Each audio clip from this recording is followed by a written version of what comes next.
পরীক্ষায় সুবিধা বঞ্চিত শিক্ষক কর্মচারীদের সন্তানদেরকে এই যাবৎ বহু সরকার গেছে এসছে আমাদের সুবিধার থেকে শিক্ষক কর্মচারী বঞ্চিত করা হত্যা সুবিধার থেকে কেন কে নির্দেশ দিচ্ছে প্রশাসন আমাদেরকে জানিয়ে দেন আমাদের ফয়সালা মানিয়ে আমাদের প্রশাসন মহোদয়কে দিতে হবে এবং জানাতে হবে। প্রশাসনকে আমরা বলতে চাই ডিউটি করতে এসে অসুস্থ হলে তার ব্যাপারে গেলে প্রতিবাদ করা হবে না। আমার সে বিষয় আমার সে ভাই সে বোন আমার কেমন হচ্ছে ইউটিউবারে ধর্মরা এটা আমরা প্রশাসনকে বলতে চাই। তাই আমরা আর কিছু আমাদের সবাইকে দাবির মধ্যে ধন্যবাদ আবুল কালাম আজাদ কালু ভাই।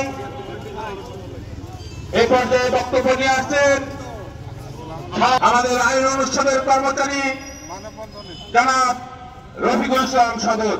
জনাব কারণ 17 বছর 7 মাস এতদিন পরে একটা আমাদের যৌক্তিক দাবি এবং বিষয় আমাদের 15 বছর যাবত আমাদের শিক্ষক কর্মকর্তা কর্মচারী ভাইদেরকে আমাদের যৌক্তিক একটা আমাদের দাবি ছিল, পাওনা ছিল